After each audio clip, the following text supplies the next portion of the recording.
Good morning, everybody. Keith Engle here for Jack and Keith's Weekend Playbook right here at TGI Sports Talk and the McGrath Podcast Network. Hope everybody had a great week. It's going to be a beautiful week here in the Northeast. If you're in like 3/4 of the country, good luck this weekend. It's going to be cold, windy, snowy, and probably the worst snowstorm we've had in forever. And if you listen to the news, you should probably run for the hills. With that, I want to introduce my very warm and very comfortable co-host, Boxing Hall of Fame writer, all-around sports guru, Jack Hirsch. Hello, Jack. How are you in that warm, sunny Florida? Oh, good. You added that in. I thought you were going to leave that out, and it just said I was warm because I was just in one of the rooms in my place. But no, it's your personality. Listen, snow is beautiful as long as you don't have to navigate it. It's beautiful to watch, looking out your window, seeing the view. But then when the reality sets in as an adult and you got to drive, go places, then it becomes a nightmare. And when it stops, the aftermath lasts a little while as well. You got to get up and clean it up. I'm 65 years old, man. I can't. Well, we were talking before the show. Imagine New England got to host the AFC Championship game. In a way, it's better. It's a blessing in disguise. They didn't. Imagine the game being played in New England, or the game was being played in Buffalo. Imagine that. I mean, getting to the game with the fans. I mean, the logistic nightmare. How are they going to clean parking lot stuff? And you were saying, well, they could delay the game a day or two. I can't see the game being played on a Monday or Tuesday or Wednesday afternoon. I mean, people have to go to work, their ratings. I know many moons ago, Keith, the World Series was played on weekdays, on work days. We're living in a different world now. Right.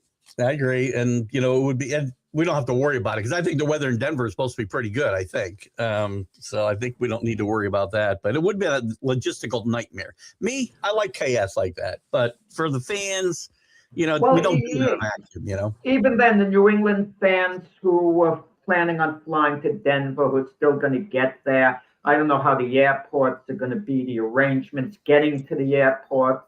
We have a 6:00 flight Tuesday morning, and I don't know that our plane's going to be there. I don't know where it's coming from. We'll find out. My sister-in-law's a travel agent, so we'll figure all that out. But you travel all over, Keith, but you don't travel to support your team. I never hear about you and your wife going to New England Patriot game on the road. Why is that? I'm waiting for my press credentials so I get in for free. I don't need to be paying $400 a ticket.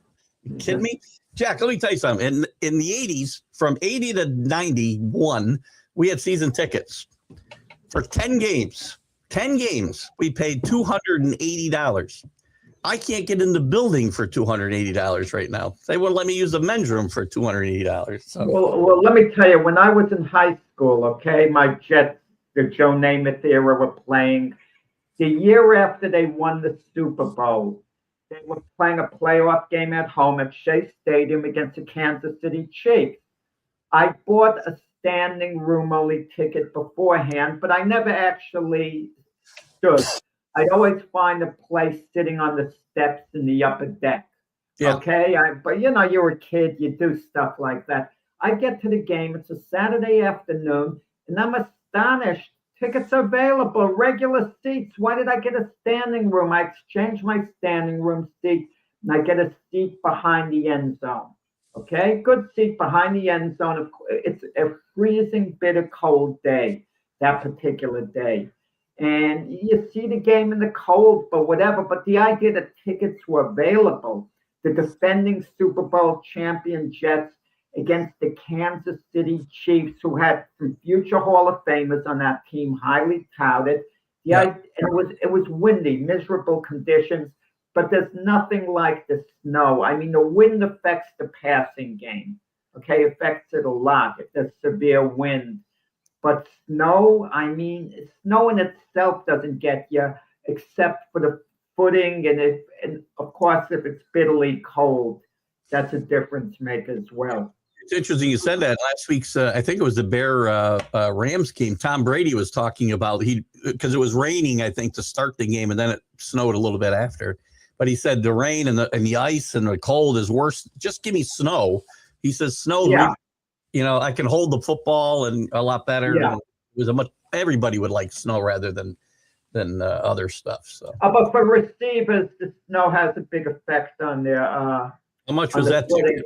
You're asking me, Brian, what the tickets cost. I remember during the regular season, I went to maybe nearly every Jet game, and I got standing room seats because they were sold out during the season. That's the ironic part about it. And I got $5 standing room seats. That's what it cost. Standing room only, $5 a game.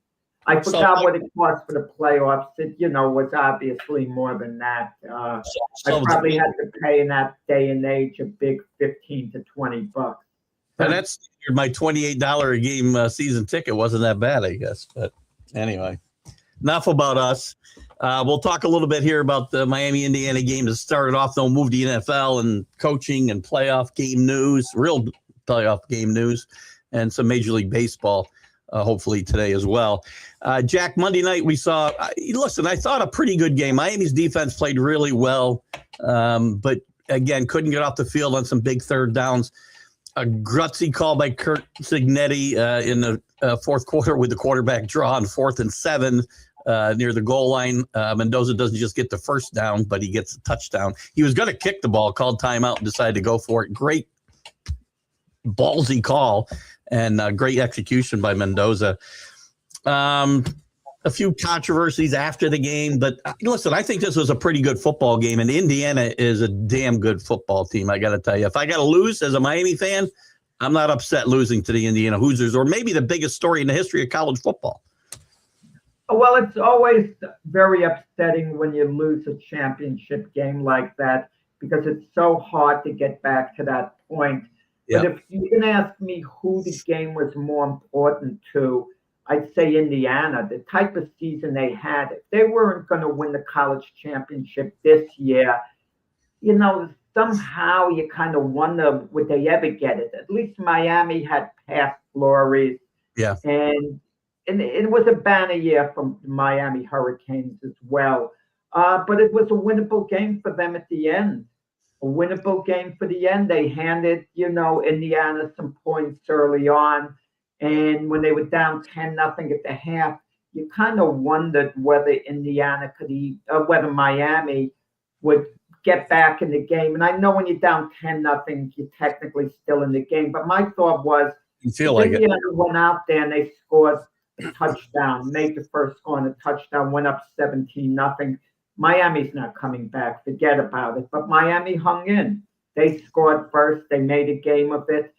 And that final drive at the end, they had a chance to pull the game out. Carson Beck made a couple of good throws, but then, of course, he made a bad throw at the end. And I was watching the game like I was an NFL scout. Certain players, where they would go. And I was watching Carson Beck with particular interest because he was my guy for a good part of this year.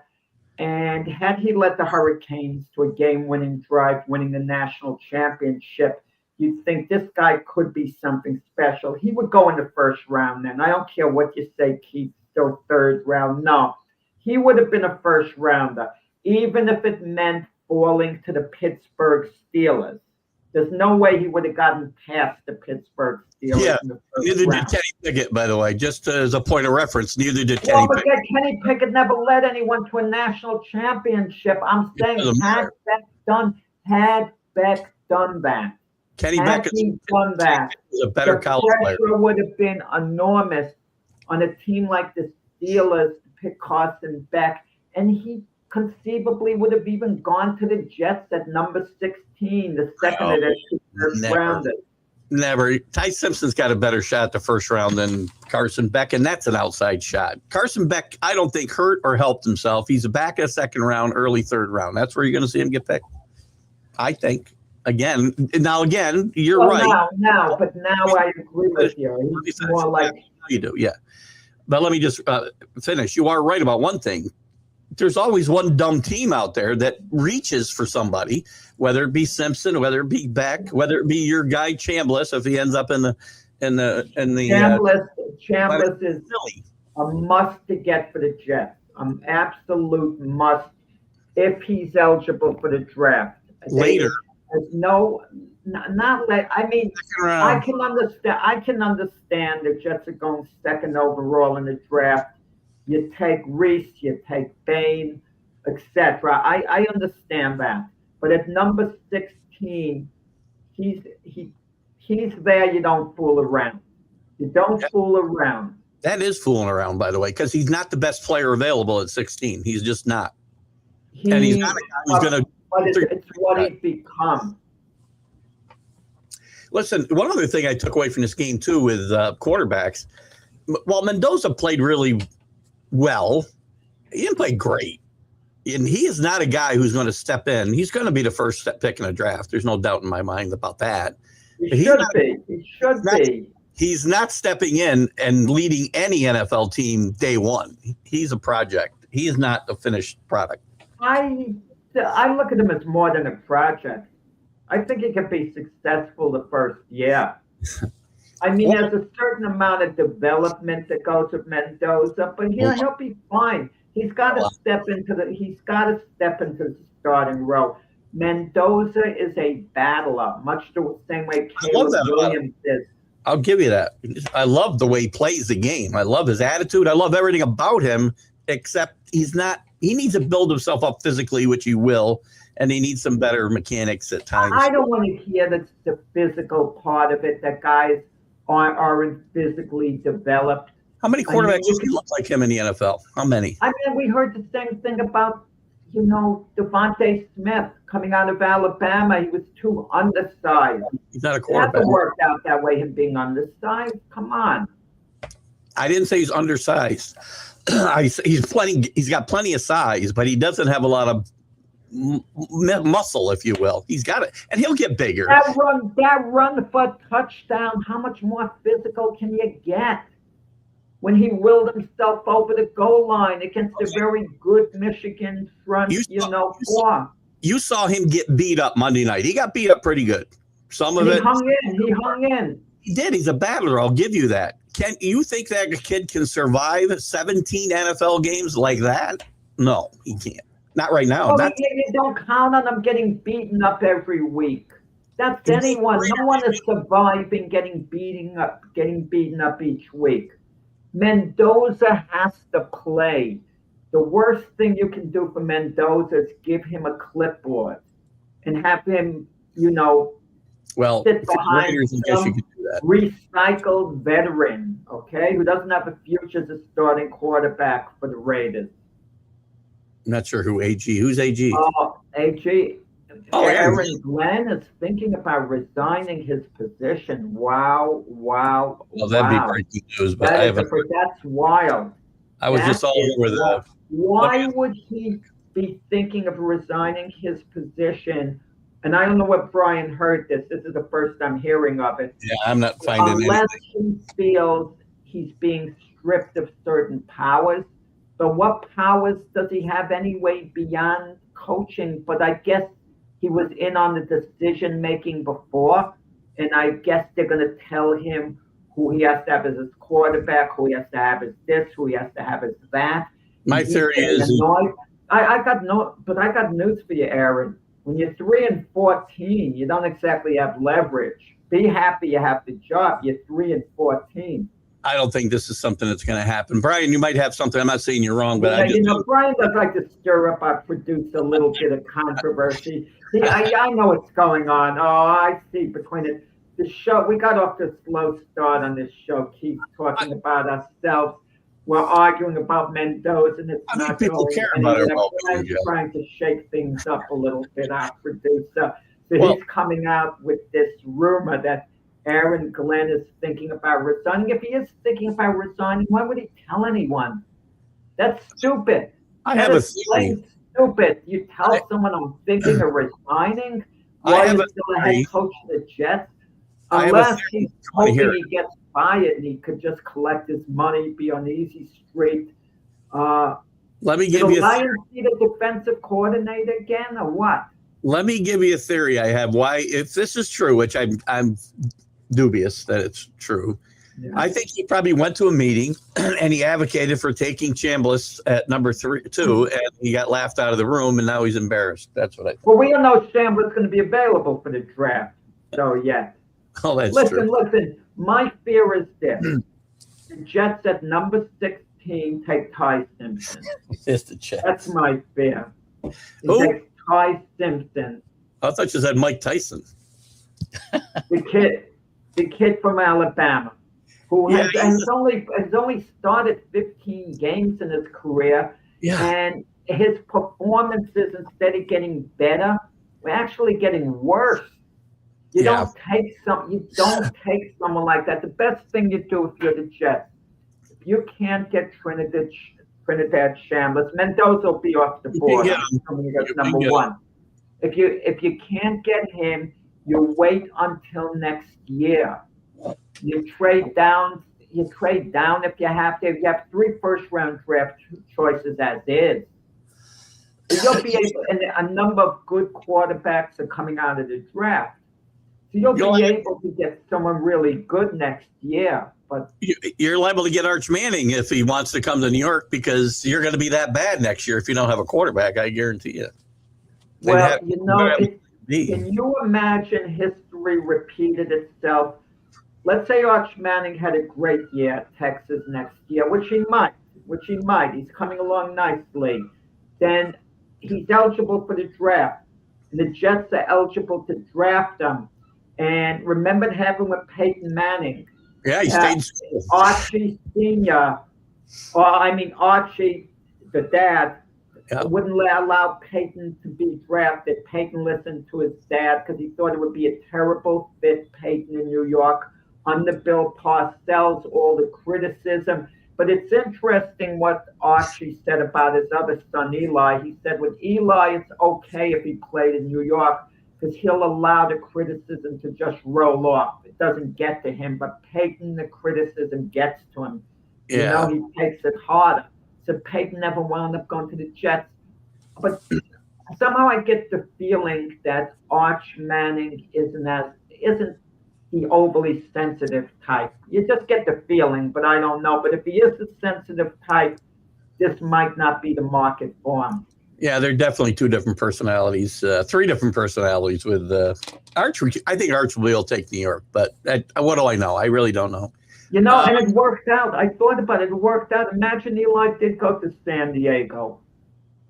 I mean, what would have been? He wouldn't have gone to a Super Bowl. He would have been successful to a point, gone to the playoffs a few times the way Phillip Rivers did. And the Patriots would have had a Super Bowl. Patriots would have 8 Super Bowl rings, too, so... We got that. Phillip Rivers, he would have been a giant. Even though Phillip Rivers was a marginally better quarterback than Eli Manning, Eli Manning was better at those late game drives. He was outstanding in the late game drives.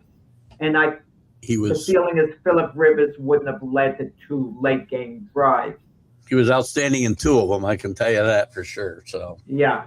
It is what it is. Anyway, just to finish up on Monday's game, I think a lot got made out of Beck not shaking hands with Mendoza. I mean, I'd rather see him go out there, show some sportsmanship, but at the end of the day, there's a lot of emotion. You want to know something? When did the rule come in that the quarterbacks have to shake hands? There is no rule. It's that there's such silliness going on that I get exasperated. A guy takes a foul shot in basketball. Everyone's coming to shake his hand after the shot. What kind of nonsense? They shouldn't let him take the darn foul shots. They come to him.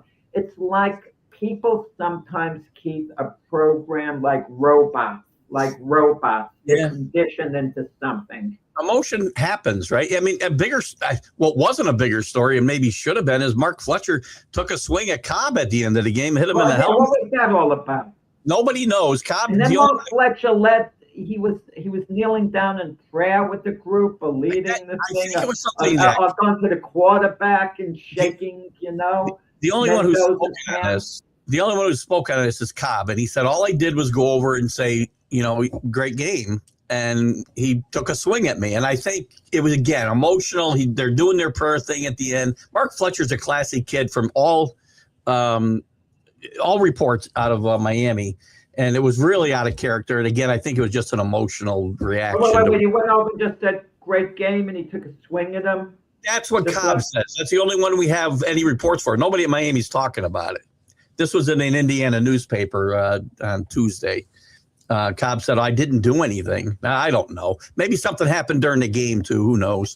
So yeah, sometimes guys do take, and I'm not saying this was the case at all, but sometimes guys take cheap shots during the game. Look, I'm just giving you an example. This didn't happen in this case. If this guy tries to poke you in the eye with his finger, it could seriously hurt you.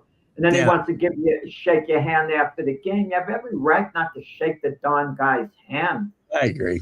I think it was a lot about nothing, and I don't worry about it. People are like, NFL draft teams are going to be looking at that. No, they're not. We're talking about Keith. What do you mean we're talking about it? You say it's much ado about nothing. No, I'm talking about. You are analyzing the situation. I'm talking about the report. The people getting all worked up about it. Why are they getting worked up? That's what I'm talking about. You need a subplot, Keith. The game itself is great, but if you could add a little into it, it's even better. Look, what was the big story in the Bears comeback against the Packers? It was less the comeback than the Ben Johnson handshake with Matt LaFleur. Yeah, who cares, right? Who cares? That's what we're talking about more. Bill Belichick. Listen, the worst handshake I ever saw, the worst gesture I ever saw was Jim Harbaugh with Jim Schwartz. The way Jim Harbaugh disrespectfully shoved Jim Schwartz's hand away. He didn't. That's wrong, by the way. He shook his hand and he patted him on the back. And then Schwartz chased him off the field. No, he just shoved his hand. Why would Schwartz chase him on? Like, what's your problem? Ryan, you speak up on this. I remember this. He was very enthusiastic. He was excited about winning the game. He shook his hand and patted him hard on the back. And Schwartz chased him off the field. That's what happened. Yeah, we had an incident, by the way, a little similar to that in tennis yesterday at the Australian Open. Naomi Osaka. Yeah. At the end of the game, she won the game, and her opponent gave her a handshake while she was moving, very cold. And Osaka said, "What's the problem?" And then the opponent basically, told us something. But the report is Osaka was talking between sets, not following the tennis etiquette, however you pronounce the darn word. Okay, I'm sounding like Archie Bunker now. You're an educated guy. Come on. But Osaka wasn't following certain codes of a sport. For example, if a golfer is about to hit the ball, you're quiet. You don't say anything at that moment. Or if there's a pop-up hit to an infielder, the runner shouldn't go boo for him to, drop the ball. There's certain things certain conduct codes that are to be respected. And apparently Osaka really didn't respect it. Brian's finding some information that I didn't see. He says that Tucker made some comments about Fletcher's deceased father, which is really crossing the line. So. Wow. Well, if he did it even during the game to get an edge, that, to me, that should come under the taunting rule. Okay? I agree 100%. Game's I mean, over. even if it's during a play, taunting shouldn't just be after play. Yeah. It should be while the game is going on, even while it plays in motion. There's certain things you just don't do. I think That's this why I always thought. I think it took place after.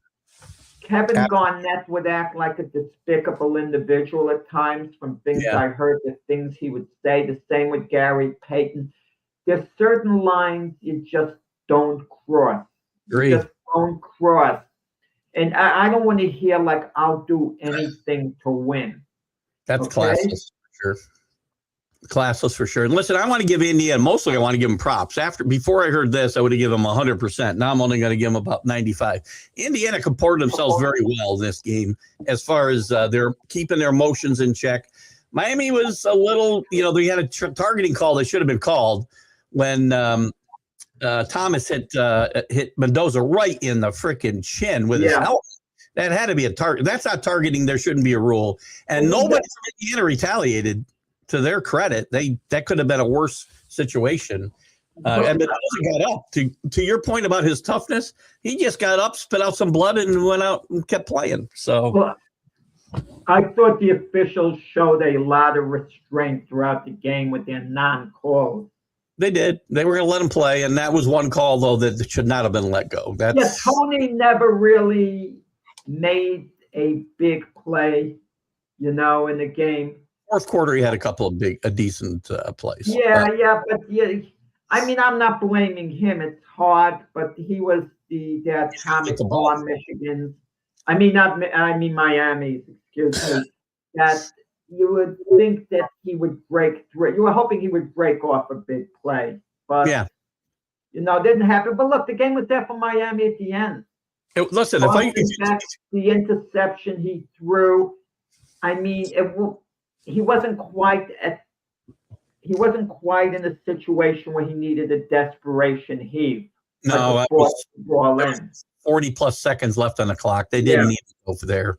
Now, if he throws a good pass there, it's got a potential to be a touchdown, but he doesn't throw a good pass. So, but I thought it was biting off too much there. Listen, fun game. If you told me before, by the way, Jets don't have a third round selection.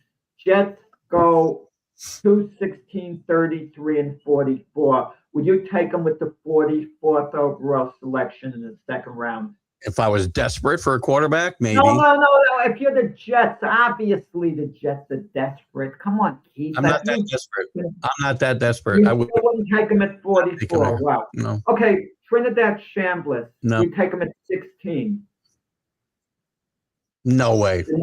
You go 30. Trinidad Chambliss. He's now he's rated in the 60s. Listen, there's no way I don't take him. No way I don't take him. Even if I have to, after I use my second round selection on maybe, Bain or Reese, I move down from 16 if I have to rather than risk anything. But, there's more time to talk about the draft as we get closer. Let's move on because, again, congratulations, Indiana, because they played a great game, well coached. This is a great story, maybe the best story of all time in college football in my mind. But let's move on to the professional football. Excuse me. We got coaching moves. Half the jobs have been filled now, and I want to get into the Bills situation a little bit too.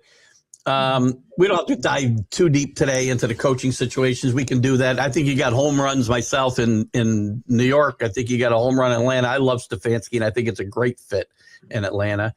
I think Robert Saleh gets a deserved second shot in Tennessee. I think he deserves it.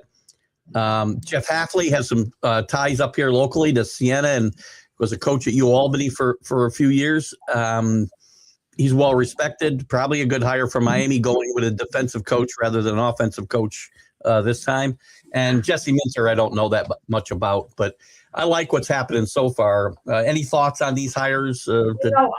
I think it's highly overrated. You talk about offensive coach, defensive coach, and this and that. It's overrated. Look, Aaron Glenn was a Overrated. defensive coach, and the Jets' defense broke down during the year. Come on. So I just don't want to hear an offensive coach developing the quarterback. If the quarterback is really good, he's going to be good. It's just the offensive coordinator. He makes a big difference. Don't get me wrong with certain quarterbacks, but getting to the individuals, I think Robert Salah with the Tennessee Titans is a great fit because Salah's in a situation where he can lose the first year. As long as he's working towards something, the teams are work in progress, they're developing, he'll be fine. He's not in a win now mode. He's not in a New York market or a team expected to really, win now, as I said. John Harbaugh going to the Giants, they're going to improve with John Harbaugh, and it's going to start next year. That's a home run. Miami, Miami, they've got to find their quarterback of the future. You can't say that it's Quinn Ewers. It's possibly it would be. And, it just, the Buffalo Bill job is intriguing because basically it's Super Bowl or bust. Anyone taking over that job, they can go 13-4 in the regular season and then lose in the AFC Championship game, and the Bills organization won't think they had a successful year. I personally think situation to be in. I think they know how to hire Joe Brady myself, but I think Brian Daboll will be hired personally. Brady was supposed to be on the hot seat as the offensive coordinator, it seemed like early in the year, or last year. Possibly. Remember, he was on the hot seat. Now, what do we want him as head coach? This whole situation, though, is just ugly. And I'm going to tell you one thing right now. There is no more classless owner in the NFL than Terry Pegula. None. Zero. For him to throw Sean McDermott under the bus the way he did, you can fire him. You can fire him and say, we can't get any further with this coach. If you want to do that, you can do it. He said he fired him for one game, by the way. One game. He only fired him because of the Broncos game, which is stupid in itself. No, the playoff fatigue. Let me go on my tirade, Jack. I give you plenty of tirades. I'll let you, believe me, I'll let you comment. Then he throws him under the bus for Keon Coleman. As the press is grilling Bean about the Keon Coleman drafting, he stops them and says, let me address this. Brandon didn't want him. The coaches did, and McDermott did, and they pushed for him, and it's their fault. You can fire him, but you don't need to throw him under the bus. This team went 18 years without a playoff appearance before Sean McDermott got there and took you to playoffs 8 out of 9 years. He's a classy individual. He did a great job in Buffalo. He didn't get him over the top. You can fire him, but don't back up the bus 5 times over him. He's classless, Terry Pegula, and I wouldn't take a job out there. I think, and Josh Allen has come out and spoken against his coach getting fired. You got a mess up there. Josh Allen's going to want out of there next. I don't remember Josh Allen really going public and speaking out against it. What did Josh Allen say exactly? He said that Terry was the best coach for this organization, and I'm sad to see him go, basically. Sean McDermott, you mean, was the best coach? Yes. He's only coaching. Yeah, and usually a move like that, unless you really can't stand the coach, you don't fire him if he's the guy for Josh Allen, if he's Josh Allen's guy. But with that said, was there any justification to fire him based on performance? I think a Super Bowl is your standard, as it is for me, of course. I say this a lot, right? You know how hard I am about guys who can't get over the top on my teams. I get it. If you want to fire him, I'm fine with that. I don't think it's smart in this case, but no, Terry Pegula, their owner, never speaks up. You never hear him speak up. This is like a first. This is a good reason why he doesn't speak, by the way. He should have kept it short and sweet, but what he did, he started to vent. He was acting like he was on a show like ours instead of being at a press conference. He was That's what I'd be like. And the thing about Keon Coleman, well, I never wanted to draft him. That was Sean McDermott. Well, Keon Coleman's still on your roster. you better trade Keon Coleman now. How's Keon Coleman going to feel being Right. part of this roster? But I'm going to give Bean a lot of credit. He went against his owner, the GM, even though they're close. He said, no, that was my draft pick. That's the guy I wanted. But then again, if you're Coleman, you wonder why the owner would say that. But the owner was saying, well, Bean wanted to just go along with the coaching staff because he's a team player. So he drafted him to accommodate the coaching staff. But reportedly, McDermott saw the owner and the GM during the season. 5 weeks said, before this roster isn't good enough to win a Super Bowl. Yep. And maybe it set him the wrong way. Maybe they felt they gave McDermott everything he wanted. And now he's making an excuse. That meeting absolutely happened. Sean McDermott isn't the reason the talent wasn't there. Brandon Bean had that control. Now he's got even more control, and he gets a pass. And Brian, he doesn't get. Hold on. I just want to answer Brian's question. He didn't get. The reason Bean's still there is he didn't hire McDermott. That's why. Wait. The Giants, look at the coaches the Giants have fired. With Brian DeBall came with Joe Shine. How does Joe Shine survive with the Giants? You could say they should have been fired, He should have been fired as well. That's a different situation. The Giants situation is going to be interesting because John Harbaugh reportedly and contractually has full control. He can bypass the GM and go right to ownership. He's already doing is reorganizing the front office, for crying out loud, and the training staff, and he's doing a lot. I wonder what the deal is going to be with the draft. What the deal is going to be. Now, I don't know John Harbaugh, but he strikes me as the type of guy, and maybe I'm completely wrong, who might work closely with Joe Shine with the draft and respect Joe Shine's input. You would hope that would be the case, but, we'll see. Let me go back to Michael's question here. Do I think reportedly McDermott's already interviewed for a DC position? I can't remember where. Might have been Green Bay. But if I'm Sean McDermott, I should be able to get a coach. I should be able to get a head coaching job if I want one today. There's still 5 jobs open. I got to believe some of those teams would be interested. I'm going to tell you what the least desirable head coaching job open would be at Pittsburgh. You don't have a quarterback there. The team is not going to be better next year. I mean, the team wasn't bad. They won the division. They won 10 games. They don't fire coaches either. And you take that position at Pittsburgh. The fan base wanted Tomlin out because they're tired of not going to the playoffs. You go 7-10 that first year, they're going to drive you out of town. No, they're not. They didn't drive anybody out of town. They don't fire people in Pittsburgh. I mean, no. But what is the fan base going to say? Bring back Tomlin at that point? A couple of losing seasons in a row, they're going to say, "Wow." But the organization really appreciate Mike Tomlin. The organization in Pittsburgh is smart. They don't listen to the fan base because they know don't know what the hell they're talking about most of the time. You say that yourself. I'm going to tell you, if it's true, if Aaron Glenn was talking about resigning I kind of what's going on with that. I don't think story we heard earlier. Brian wouldn't have mentioned it unless it was heard somewhere by, I would hope, a semi-reliable source. I hope Brian wasn't, changing messages with his friends on, on social media, text message buddies. You may have missed information there. You may have missed this one. He said it was a weak rumor. Oh, come on, Brian. Don't do that again, please. Don't do that again. So I could have told you he was trying to do that. So, yeah. Where was I? So we talked about just to get a couple of things. Again, I have no problem with McDermott. It wasn't one playoff game. He did not get fired based on one playoff game. No, it was more for what?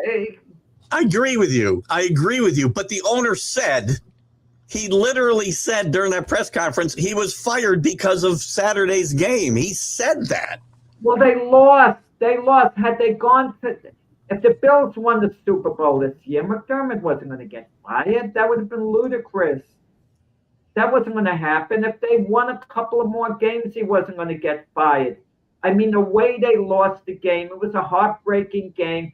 Obviously, the owner didn't like McDermott. He was fed up with him. He was emotional. That's why he was talking the way he did at the press conference. He didn't want to know from him anymore. It was somewhat personal at that stage. Yeah, I and agree. in all fairness, as successful as McDermott was as the Buffalo Bill head coach, the bottom line, at the end of the day, they never quite got to the Super Bowl with this. What was he there? 9 years? 9 years. Got to the 7 years? playoffs times. Yeah, you listen. He was a successful coach. Let me remind you, right? Coach. And let me remind you. Let him go to the Ravens. I think he wins there. That's a great spot for him, actually. To be honest, I think that's a great spot. And before you bring up me and Aaron Boone, when I say, coaches should get fired for not winning, there's different situations. Boone's in an organization used to winning, and this is an organization that the Bills didn't get to the playoffs for 18 years before he got there. Come on. It's crazy. To me, it's crazy. But that's his prerogative. Hey, listen, if you want to talk another sport, what was it in 2017? Joe Girardi got fired for losing a 7-game series, 1 game away from going to the World Series, and he got fired. Or maybe he didn't get fired.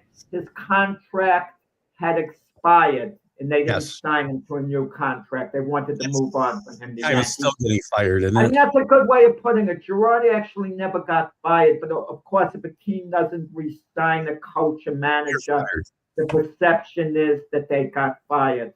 You're fired. That's all there is to it. I don't want you back. You're fired. So he wanted to come back, so he's fired. What's Frank got? Laterzo, listen, what's Laterzo talking about? He was with the group that egged the house. He didn't throw the eggs, but he was standing in the back. He has nothing to do with it. He bought the eggs for the eggs. Is that what he did? Laterzo, you get Laterzo's picture standing with those guys, egg houses, and he's just standing. And then Laterzo later says, no, something was happening. I was just curious, and I just walked over to see what was happening. That's pretty funny. They are having a little trouble hiring an offensive coordinator. I heard Daboll was going there, and then all of a sudden he's not. So I don't know what's going on. Daboll doesn't have a lot of options when you think of it. Why is Daboll this hot coaching candidate? In Buffalo, it's another matter. He spent 4 years with the Bills. He's very familiar with Josh Allen. Josh Allen probably likes him a lot. He would be a good fit there. He would be a better fit than Joe Brady. I mean, Daboll is an excellent fit for Buffalo, for nowhere else. But for the Buffalo Bills, I think he'd be a really good fit. We had a great relationship with Josh Allen, that's for sure. So, what's Brian got here? McDermott was defensive-minded head coach yet. Yeah, well, again, that's just because I say you hire defensive-minded coaches, it doesn't mean that they win. Look at everybody likes to talk about the Ravens 2001. That came up a lot this year because of defense possibly winning Super Bowls. Brian Billick was an offensive genius, according to people, and they had a horrible offense the whole time he was there. It was defense that won everything for Brian Billick. So it doesn't always mean, I'm not saying that your team's going to get better necessarily, but you got quarterbacks, you need offensive people. Going back to Daboll and I'm sorry, not Daboll, Saleh in Tennessee, he needs to bring in, yes, he has some time, but he needs to bring in an offensive guy to really improve his quarterback situation. Because as much as I love that kid, he's still got a lot of the bad habits he had in college. So, Well, with Cam Ward, the jury's still out on how good Cam Ward is. I mean, we're going to see as time goes by. I'm not completely sold, on Cam Ward, but we'll see. I think he could be a good quarterback. I'm not saying he's not going to be, but I'm not saying with absolute confidence that he's going to be an elite quarterback. But you're right. You got to get Cam Ward the right offensive coordinator. You got to get him some weapons, which they clearly don't have. But when you're doing the draft, you get the best players available. So you're saying with Salah, the Titans should draft offensive players to help out Cam Ward. But then again, Salad's a defensive coach. Let Salad draft the right defensive players. Okay, he's going to have them out there. Let him get a pass rusher like a Ruben Bain. I think Ruben Bain is in play for them for sure. Absolutely, 100%. I agree. I see Frank's name come up. Frank Laterzo should go to the store. Come on, let's talk sports here. I mean, come on. I mean, Jack's taking a beating today. I like to get a little shots at Jack.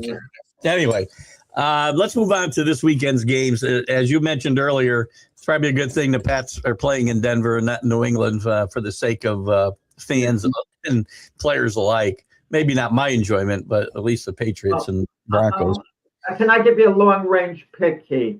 Sure. 2 playoff games and the Super Bowl at this point. I think New England is going to win at Denver, and I think the Rams are going to win at Seattle. The 2 road teams win, and I think the Rams beat the Patriots in the Super Bowl in their Super Bowl rematch.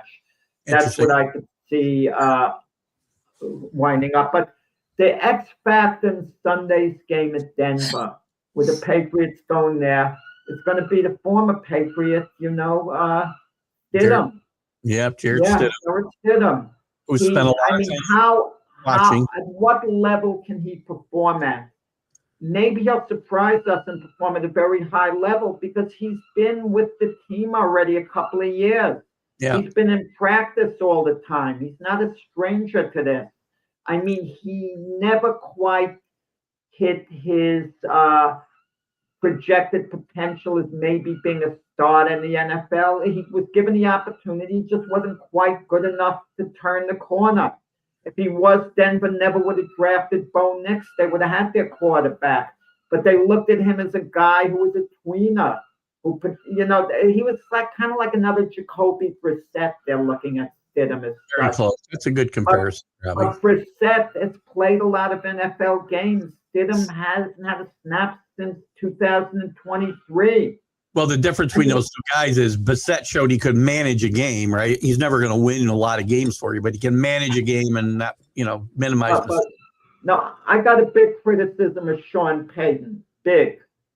Why wasn't Stidham put in any situation where he could have played more this year, had some snaps, thrown some passes?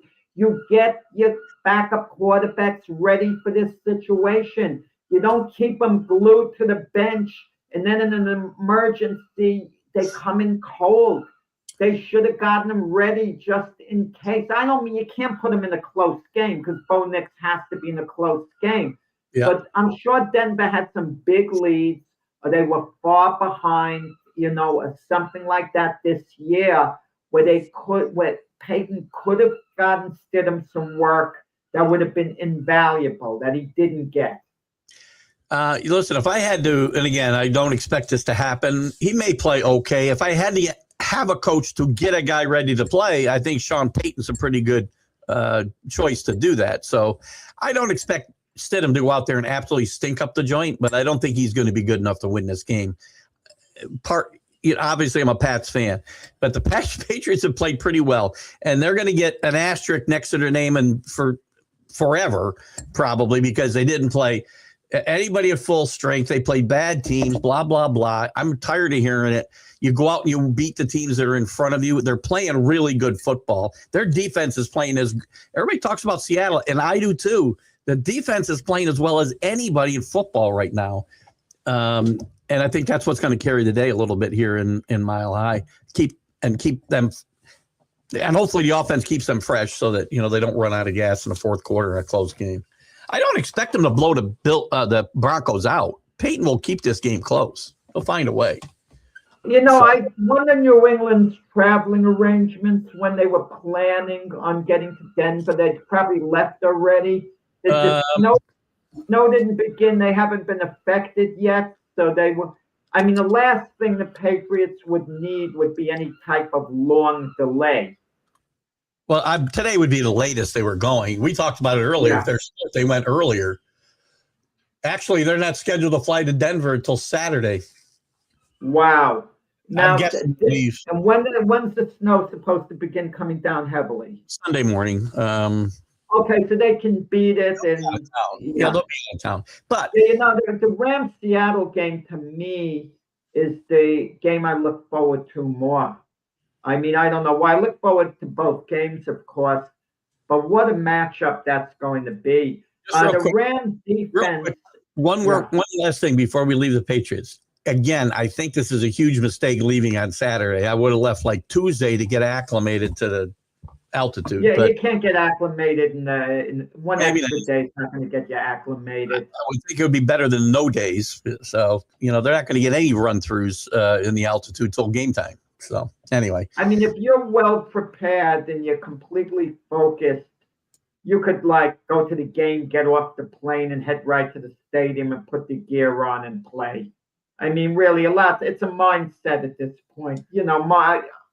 Obviously, you have to assume the preparation is great. So we can move on now to the late game Sunday at 6:30, 6:45, whatever it is. The Rams go to Seattle. This is the third matchup this year. They've split their two games previously. Seattle's playing really well. I don't know whether the Charbonneau injury is going to hurt them a lot with the way Kenny Walker's been playing. Their defense has been really good. The only way I see Seattle losing this game, I know you like the Rams, and I'll let you go in a second. The only way I see Seattle losing this game is they need to rely on Sam Darnold to win it. If they can run the football and their defense keeps the Rams off the scoreboard more than the Seattle's on the scoreboard, I think Seattle wins this game. I think it'll be close. If they need Sam Darnold to go out and win this game, I have my doubts whether that can happen. But I like Seattle to win the game. I think Sam Darnold can go out and win the game. Win the game for Seattle if he has to.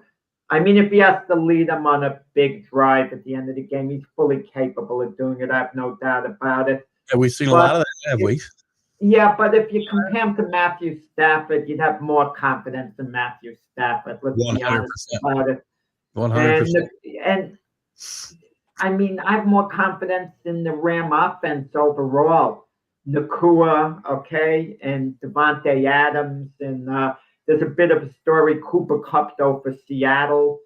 That would be a major story. Could you imagine Cooper Kupp is the difference maker in this game and Seattle wins? And he catches a touchdown pass at the end. Seattle basically, they win with a great defense for the most part. And the Ram defense wasn't as good the second half of the season as they were the first half. So we might think that they're trending in the wrong direction. But against the Bears, they were up to the task in Chicago. They were up to the task. And they put Caleb Williams under severe pressure, for a good part of the game. They did a good job. Doing it with Sam Darnold. They're one game away from the Super Bowl. Ram defense is going to be fine. Everybody's fine. Yeah, let me be clear. Everybody that's here deserves to be here. So, again, going back to the whole asterisk thing with the Patriots, but the Rams deserve to be here. People say, well, they should have lost in Chicago. Well, guess what? They didn't. All that matters is you come away there with a win. There's no points for style. There's none of that. All you got to do is get a W. And Matthew Stafford, well, I'm still taking Seattle. But Matthew Stafford, if I've got to trust a guy, right? We did a trust factor rating before the playoffs started. I trust Matthew Stafford a lot more than I trust Sam Darnold in a big spot. Sam Darnold's done a great job of contributing this team, managing the games. He's done a great job. And, game manager isn't necessarily a bad thing. We talk about it like it's a derogatory thing. Managing a game is an important part of being a quarterback in the NFL. And he does that well. It's just, again, if it comes down to a quarterback at the end of the game, I don't want Darnold with the. I'm sorry, I don't want. I guess I don't want Darnold with the ball, with a chance to win. But the guy who's most likely to leave a game-winning drive is going to be Stafford. So they don't want it to be close enough and give the Rams the ball back with a chance to win late. Well, everyone has to. All quarterbacks have to manage the game. We know that. When we say game manager, we mean a really good game manager. That's what we mean. Exactly. Sam Darnold hasn't been put in a position to go out, and win games the way Matthew Stafford has. but somehow you get the feeling Matthew Stafford elevates the Rams. Sam Darnold fits in very well with Seattle, and he should be their franchise quarterback going forward. Absolutely. I don't have a problem with It that. should be that way. No one's knocking down Sam Darnold. He's proven himself the last 2 years. But with that being said, you can't forget the last 2 games as a Viking quarterback. And I don't want to blame it on his offensive line, because it was the same offensive line he had throughout the regular season for the Minnesota Vikings. So I don't want to hear that talk. I mean, all quarterbacks are under duress. Sam Darnold is a good quarterback. Let's state that. He is a good quarterback. Matthew Stafford is a Hall of Famer. There's a difference. There's a big difference. He's going to be the MVP, I would say, as well. We saw the finals. Any comment there? I don't think there's any doubt Matthew Stafford's the MVP.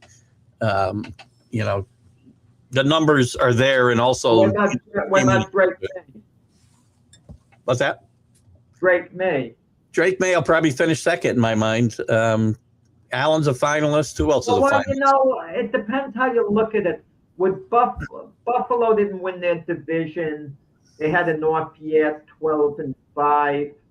12-5. Imagine that being an off year. But it was a soft 12-5. But what would Buffalo have been without Josh Allen altogether? I could argue that he's more valuable to his team than anyone else has been to theirs. Well, listen. Just a thought. To answer your question, though, without Allen and without May, the Bills and Patriots probably are both 4-game winners. I mean, they're not winning a lot of games. Just to be a little bit to baseball quickly here. The Yankees signed Cody Bellinger. The Mets made a deal with the Milwaukee Braves, getting a real good pitcher, Freddie Peralta. With the Brewers. The Mets made a deal with Milwaukee, the Brewers. What did I say? My good neighbor Tom Dobney is here picking the Patriots. Thank you, Tom, for showing up today. Good to see you. You did say the Milwaukee Braves, by the way. But I wonder if Bo Nix was playing, just backtracking, would I have picked Denver? So Bo Nix, I don't know. I'm not saying I would have. What? It's a huge deal in the game, because they would have been 4.5-point favorites most likely, and the Patriots are 4.5-point favorites on the road without it. Can you imagine reverse if Drake May wasn't playing? He was out, and Nix was playing? Nix was in, and Tommy DeVito was starting for New England. I wouldn't have picked the Patriots under that scenario. But we have history. Jeff Hostetler. Look what happened with the Giants in the playoff games. So there's a history. Come in and win. He played half the season, though. He didn't come in and play in the Super Bowl. He played half the season leading up to the Super Bowl. So, he led them all the way there, basically. Sims went out. A little less than half the season he played. He played 6. They were playing 16 games. He played 6 games in all the playoffs. So he played 9 games. So, he wasn't just getting thrown into the fire like Stidham is. So. Anyway, back to baseball. Yes, Bellinger signs a good contract, 5 years, $162 million, outs. He has opt out in the second and third year. He can opt out. I know, Keith, you love those opt outs. I hate opt outs, man. I make you a freaking gazillionaire, and I got to give you opt outs besides when you think your contract's absolute. Keith, my favorite is the bonus. You make the All-Star team. You're making $30 million a year. I'm not saying that's in Bellinger's contract. Other guys, it's in. You get a bonus. $50,000. Let me just comment. Billy Martin said it best years ago when he was in the broadcast booth with Bill White. Bill White was egging him on, and Billy Martin was getting madder and madder. So the guy gets the team bus on time. He gets a bonus. I love Billy. The Mets, I think, a nice trade. You'd caught me. I missed the the Peralta trade. Good trade. He's a good pitcher. We'll see how he pitches in New York. And I like the Robert trade too. The kid's been down for 2 years, but he had some great years before that. And I got a feeling he's still young enough that I think there's some baseball left in him. You compared it to the Jazz Chisholm trade for the Yankees before we went on, and that's probably a fair comparison. Chisholm had kind of fizzled out in Miami, and the Yankees took a chance on him. He's played really good baseball, so that might be a good trade. But you never know how these deals work out, because when a team trades prospects, sometimes those prospects turn into like Hall of Fame caliber players. You never know, and other times they never even make the big club. Sometimes a change of scenery is helpful, right? Lastly, on baseball, I want to touch on this. The Hall of Fame voting was this week. Carlos Beltran, speaking of the Mets, makes it the Hall of Fame along with Andrew Jones. And I can't remember who's going in with the old timers. I think Richie Allen and Dave Parker. Andrew Jones, all those Golden Gloves. I think he had 11 Golden Gloves. What? 10 straight. 10 in a row. Right. But what was the difference between him and Jim Edmonds, for example? And Jim Edmonds isn't close to being a Hall of Famer. They were pretty similar in their statistics for the most part. Their offensive statistics were reasonably close overall. I mean, Jones hit more homers. Edmonds hit from much high average. And Edmonds had virtually the same amount of Golden Gloves. He was virtually the same player in center field. He was as good. Let me check the Gold Gloves. It was like the Mattingly Hernandez debate, He won 7 Gold Gloves, Jim Edmonds. Andrew Jones played on better. Yeah. Listen, okay. I bet you're right. I think they're very similar players. And I think defense doesn't get taken into account enough when we're talking about the Hall of Fame. I've been guilty of that. I mean, I've heard people say neither one of these guys belong in the Hall of Fame. I'll tell you that Beltran, I would take, if I had to choose one of these guys, I'm taking Andrew Jones over Carlos Beltran. If I could only have one of them. If I could have one of them for their whole career from beginning to end, I think I'd take Beltran. I'll be honest about it. I like that Beltran defense. was an excellent outfielder, and he hit, better hitter. Andrew Jones was a really good offensive player the first half of his career. The end of his career, he was not a good offensive player. Beltran was more consistent for a longer period of time. And what Beltran did in the postseason was much better. The other big piece of news coming out of this, to me, is also the fact that a guy that I think is better than either one of these guys, at least with the stick, Manny Ramirez is done. He's off the ballot now. He didn't get enough votes. Wasn't even close. Because of the PEDs and all that. Twice he got busted. I mean, that's the reason. Look, I mean, if you ignore the PEDs and all that talk about it, the rumors and innuendos when the guys actually got caught. I mean, Bonds is in, Clemens is in, A-Rod is in, Manny Ramirez is in, Sammy Stokes is in, Rafael Palmeiros, and you don't even hear Rafael Palmeiros' name. Yeah. And that Fingerwag hurt him big time. So those guys, Gary Sheffield, no one makes a case for him. I mean, but there's some suspicion with Sheffield. No, Sheffield strikes me the wrong way. Moody guy. I think that's how, Omar Vizquel, we talk about defense. Omar Vizquel, I think, should get more consideration for the Hall of Fame. I really do. Bo's bringing it up. Well, if you're talking about defense and breaking it down, Greg Nettles was one of the top 5 easily in the top 5 defensive third basemen of all time. Easily.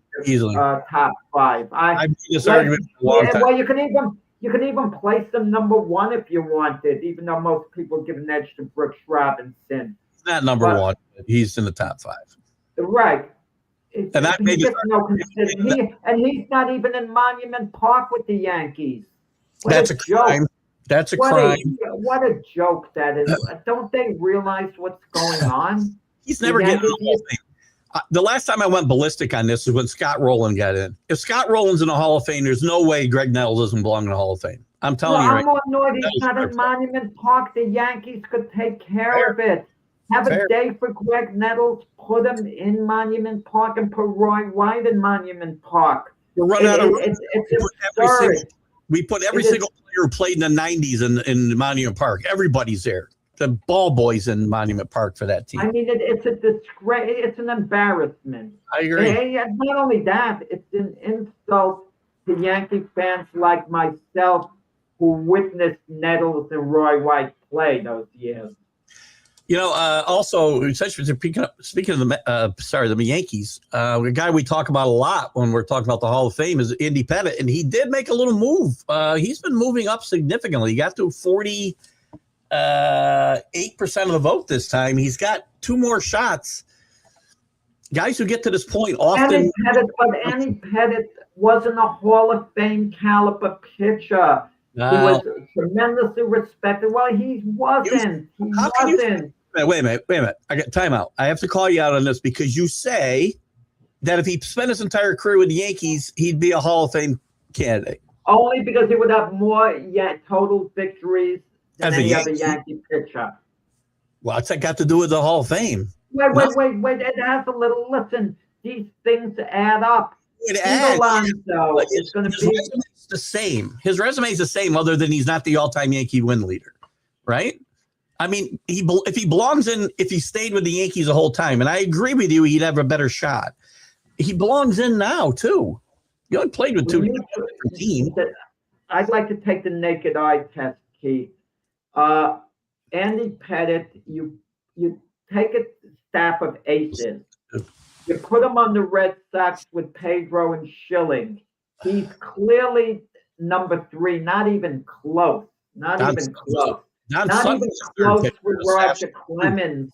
But not even close with Clemens. But if you put Clemens, Pedro, Schilling, Randy Johnson, guys like that together, they're all close. I mean, Schilling was a greater pitcher than Andy Pettitte. Let's be honest about it. But Schilling was a jerk. He's not in the Hall of Fame because of his attitude, right? That's it. His attitude, yeah. How come no one mentioned Schilling? Schilling said take his name off after a while. Because this is why he's been more controversial after he retired than before. So I don't know. I had something I was going to say about Pettitte, but I forgot. You could talk about the postseason, but he had the opportunity in the postseason. You know what made me think, too? People keep talking about rings, this and that. And I think I maybe mentioned it to you if I didn't just think about it. Mickey Mantle has 7 rings, supposedly, 7 world championships. Did they give out rings in the old days? Yeah, they give out. And Willie Mays has 1. So why does everyone regard Willie Mays as the greater player? But if this were the NBA and football, Tom Brady has 7 rings. Aaron Rodgers has 1. He also has the numbers to go along with it, though, too. It's not like Brady. It's not like he only has, it's not like he's Trent Dilfer and has got 7 rings. He's Tom Brady with the best numbers out there, too. I mean, think about it. I mean, but baseball's the one sport you don't put emphasis on the rings. Championships, which is right. People understand, and correctly so. I support that attitude. I still think the other sports, I don't like the attitude.